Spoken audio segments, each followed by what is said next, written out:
주님 평화. 여러분, 권한이라는 거,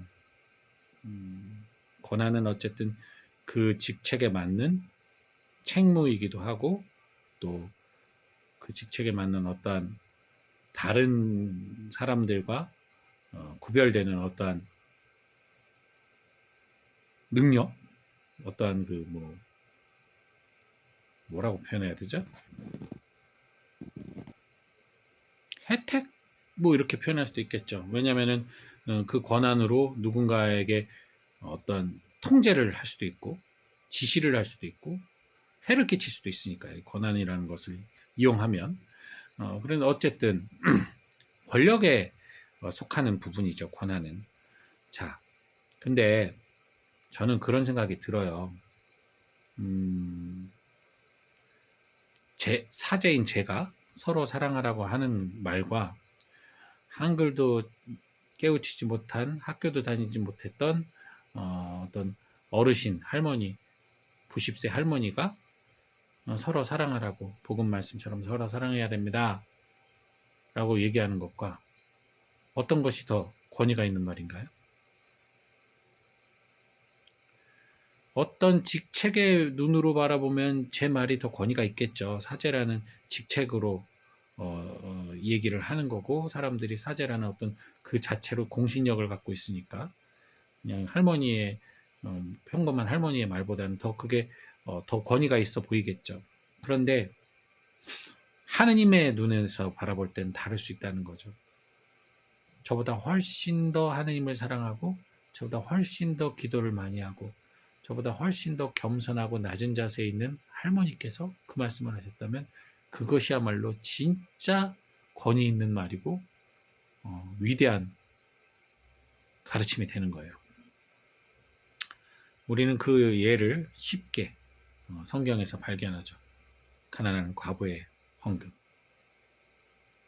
예수님이 감탄하죠. 부유한 사람들이 몇백만 원, 몇천만 원 내는 것보다 과부의 10,000원, 20,000원 헌금이 훨씬 더 값어치 있고 훨씬 더 뭐라고 할까요? 훌륭한 봉헌이라고 예수님께서 말씀하시죠.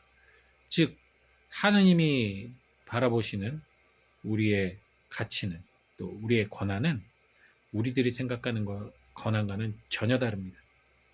그래서 우리가 사제의 위치에서 아니면 수도자의 위치에서 혹은 교리교사의 위치에서 무엇인가를 선포하는 것, 물론 그 자리가 우리의 권위를 만들어주고 권한을 만들어줬지만 그것을 가지고 마치 내가 그 권한에 합당한 훌륭한 사람이라는 오만한 착각은 언제나 내려놔야 되는 거죠. 예. 사람들의 귀는 즐겁게 해줄 수 있고 사람들의 마음은 흡족하게 해줄 수 있을지 몰라도 내 자신이 복음화되지 않으면, 내 자신이 감사하고 내 자신이 낮아지고 내 자신이 주님 앞에 행복하지 않으면 그것은 위선이요 거짓이니까요. 하느님이 주신 권한이 아닐 수밖에 없죠. 위선자가 어떻게 하느님이 주신 권한이겠습니까? 거짓이죠. 말만 번지르르한 거짓이 되는 거죠. 그래서 진짜 권한은 하느님에게로부터 내려오는 권한 외에는 없습니다. 인간이 만든 어떠한 직책도 그것 갖고 하느님 눈에 권한이 있고 권위 있어 보이는 건 없을 거예요.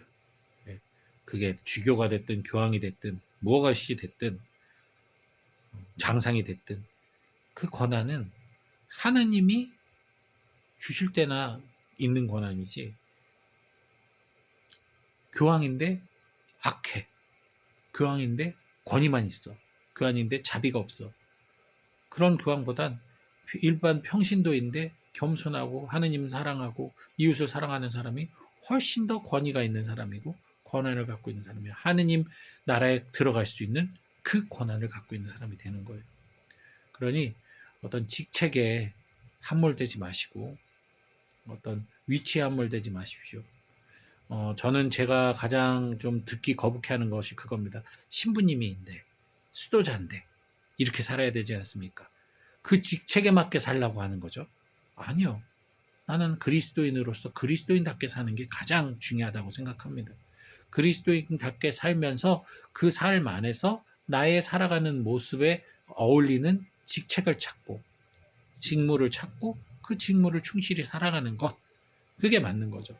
그래서 사제 직무를 통해서 내가 그리스도인의 삶을 충실히 살 수 있다면 그 사람은 사제 직무를 살아가는 거고, 그냥 평신도의 직무로 충분히 평신도로서 결혼하여 가정을 이루고 그것을 통해서 복음화에 앞장서는 게 맞는 사람은 그렇게 살아가는 거예요.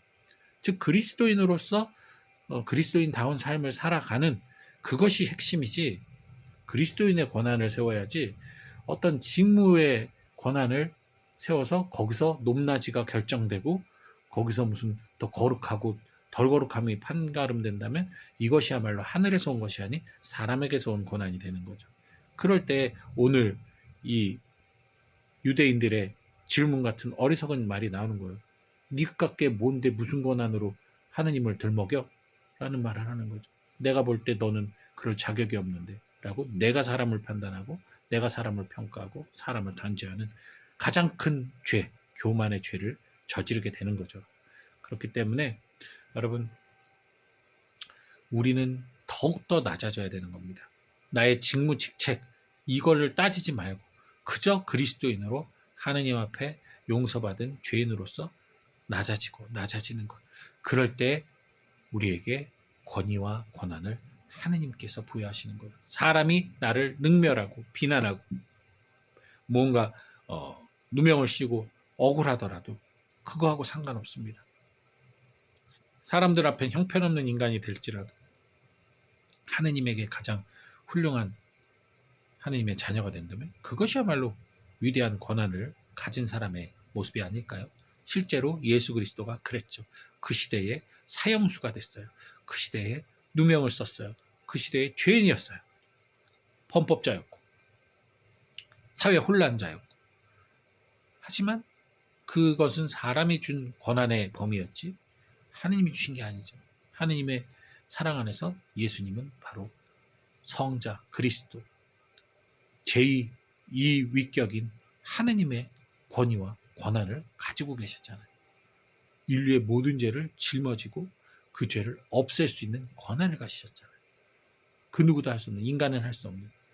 그러니 여러분, 우리들의 권한에 대해서 누구는 직책이 그러니까, 누구는 위치가 그러니까, 누구는 장상이니까 그런 게 마땅하다, 이런 생각들, 나는 주일미사밖에 참석 못하니까 나는 할 자격이 없다, 하나님을 사랑할 자격이 없다, 이런 생각들 갖지 마십시오.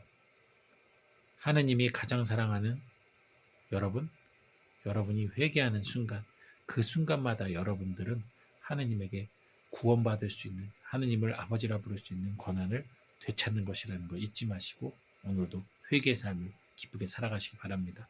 주님 평화.